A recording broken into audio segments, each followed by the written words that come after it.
Hey everyone, welcome to today's video. I'm so glad that you all joined in to listen to our thoughts on the 2022 United States Senate elections in the United States, right?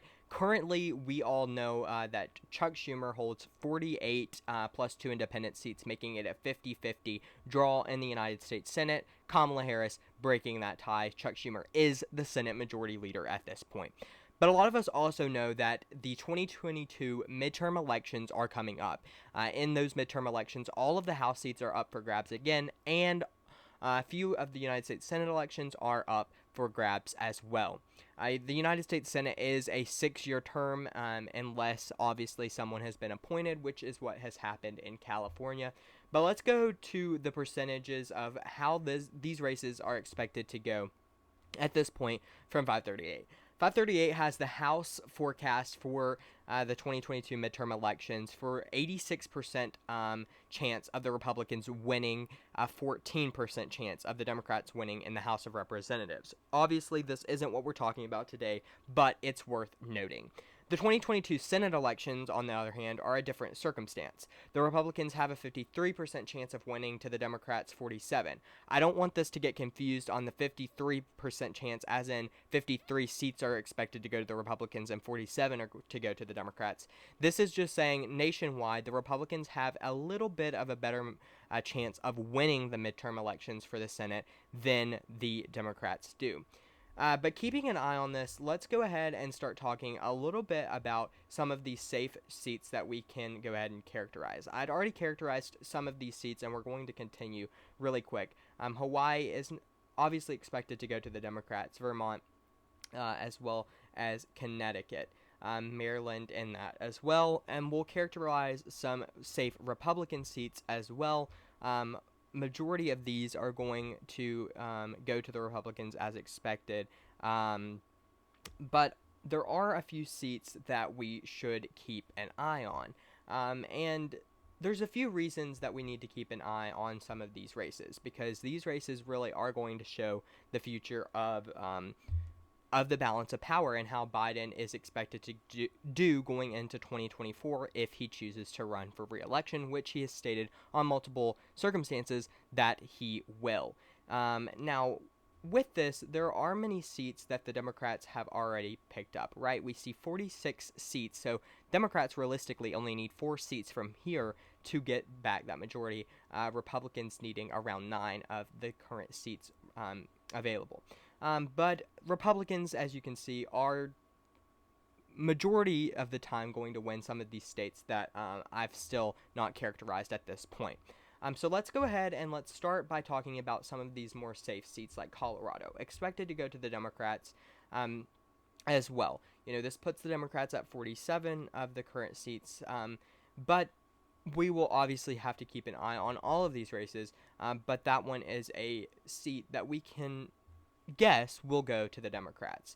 Missouri and Iowa, as well as Wisconsin, honestly, are expected to go to the Republicans, Indiana being in that column as well. Ohio, Pennsylvania, North Carolina, Georgia, Florida, Arizona, and Nevada, on the other hand, are not so sure about these races, right? We're continuing to keep an eye on these because they really are going to show us how the balance of power will go forward. And this is my prediction as of Thursday, July 7th, 2022, and a lot can change up until November. I want to point that out as well, but this is currently where we stand, with Roe versus Wade being overturned, but Biden's approval rating also being very, very low, lower than Trump's at this point in time. And I want to point out that while the the Democrats had a high chance of winning in the 2018 midterms, Trump had a higher approval rating than Biden does at this time. I'm not saying that Biden's could or is or isn't going to go up by the time of these midterm elections, but that is worth noting that the Democrats were only able to flip the House when they had such a low approval rating from President Trump 4 years ago. Let's go ahead and start characterizing some more of these seats, though. North Carolina is one of those seats that, while the Democrats think that they can flip it, it does look like it's in the Republicans' favor, as well as Ohio, putting the Republicans at 48, but I also have another seat that I personally think will go to the Republicans, Florida. We're in a more red style year, right?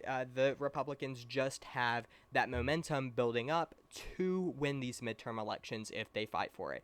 Florida, North Carolina, and Ohio are expected to go to the Republicans in that circumstance, right? The Republicans are expected to win these seats because they have that momentum. With Roe versus Wade being overturned, the Republicans are going to have to try to go past that, right? They're going to have to go away from that topic if they expect to win in these midterm elections. You know, the decision of Roe versus Wade being overturned is super controversial, and the majority of Americans did not want to see that happen. However, Republicans still are in a favored year for them. And even though Republicans may have got a step back with this ruling, there is also that part of it that the Democrats are really going to focus on these governor elections, because that's where all of these laws, as far as statewide abortion bans or anything like that, are going to happen on the governorship level. And we'll talk about the governors in another video, but I did want to point that out. Let's go ahead and start talking about some of these really key races towards these midterm elections, because they really matter. Let's first start talking about the state of Georgia. Georgia, in recent polls up until around mid-April, Herschel Walker was doing very well in the polls. Actually, in the last poll that Herschel Walker was winning in, he was beating Raphael Warnock by 10 percentage points.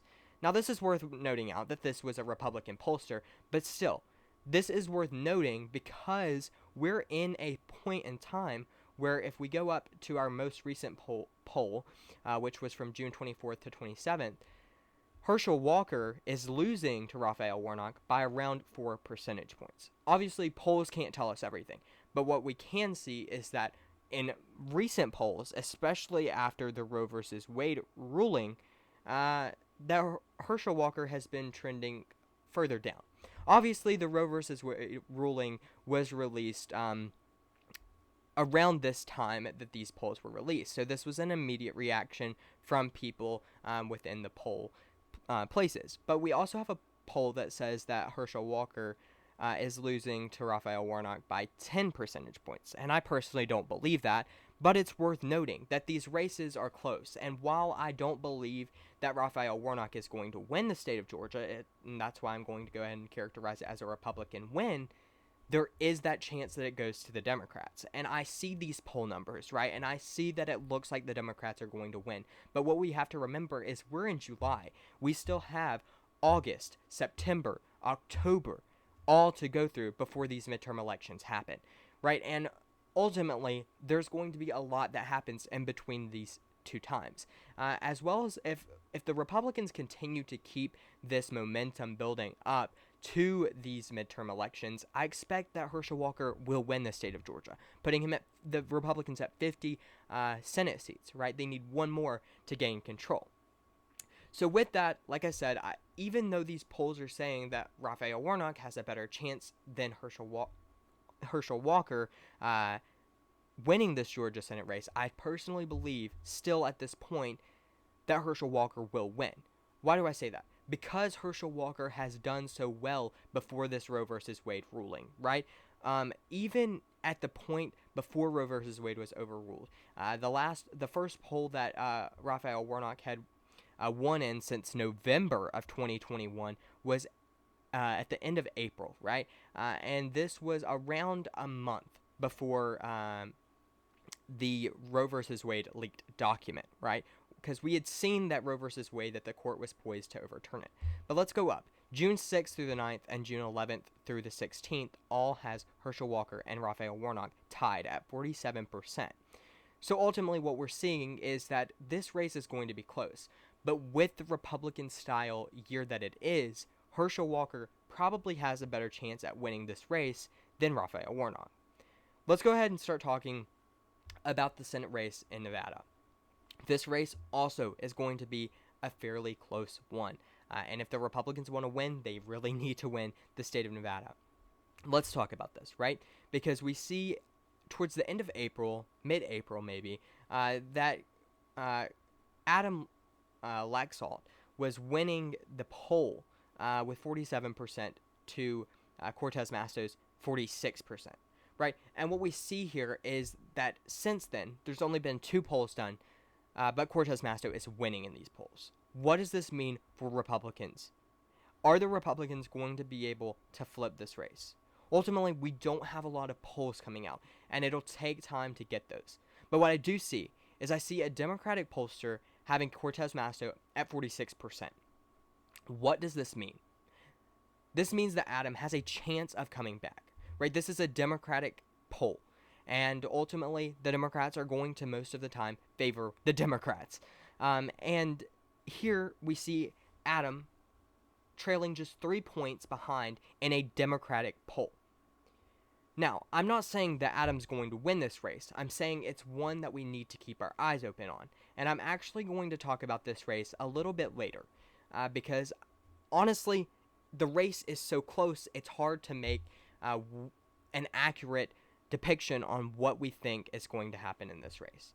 But let's go ahead and start talking about the Senate race in Pennsylvania, where Dr. Oz won the Republican nomination after a tough battle with McCormick. And John Fetterman is the Democratic nominee, who's the current lieutenant governor of Pennsylvania. Dr. Oz has been trailing in polls. As we can see, one that was released a few weeks ago had John Fetterman up by 6 percentage points to Dr. Oz. The margin of error in this poll is around 4.4%, right? Even with the margin of error, Dr. Oz is not expected to win this race. And ultimately, I don't think he will win this race. He has a lot of things pointing towards him not winning and pointing towards John Fetterman winning this race. And that's why I'm going to go ahead and characterize this race currently as a Fetterman win. Ultimately, Oz can come back, and a lot, like I will continue to say in this video, a lot is yet to happen, and we will just have to see what happens in the next few months to see what shifts right or left up until these midterm elections, right? So right now, the Democrats are at 48 seats, the Republicans 50. The Republicans need 1 seat. The Democrats need both seats to continue their control in the United States Senate. Let's go ahead and talk about Arizona, because in Arizona, Mark Kelly is expected to win. While I haven't characterized this, I wanted to bring up polling before I did. I expect Mark Kelly to win this race, right? He won in 2020 with a decent size win, and I expect that he will do the same. Even in a Republican-style year, he is up so much to his Republican challenger that it's just expected that Mark Kelly wins this race. And this puts the Democrats at 49 seats. Now let's go back and let's talk about Nevada for the last time. Because this race is really probably going to be the center point as long as things stay the way they are for the 2022 United States Senate midterm elections.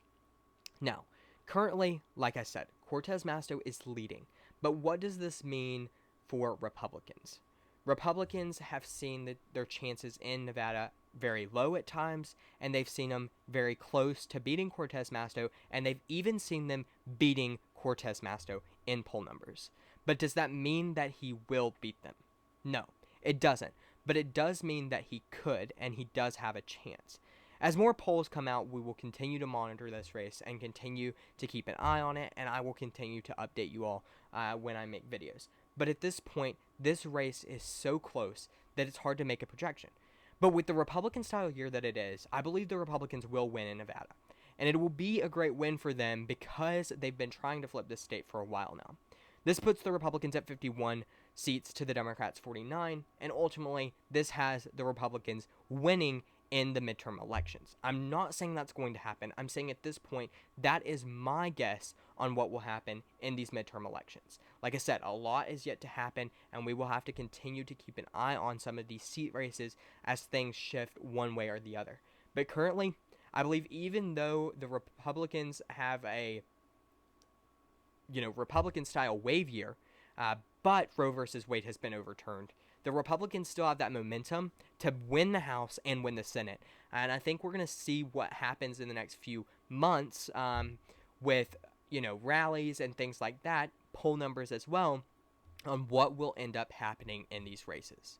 I again appreciate you all for watching this video. If you haven't already checked out my 2024 presidential election video. It will be up in the iCard above. It's a Glenn Youngkin versus Biden matchup, and obviously I don't expect Glenn Youngkin to run for president, but I did it for a fun video to come back with, and I appreciate you all for watching this video as well. Let me know your thoughts below. Do you think the Democrats are going to retain control? Do you think they're going to expand their majority? Or do you think the Republicans have a chance of winning back the Senate from 2020? Obviously, at this point, it is expected that the Republicans win the House, but do you all think that they can win the Senate as well? Let me know your thoughts in the comments, and I'll have a new video up very soon. See ya.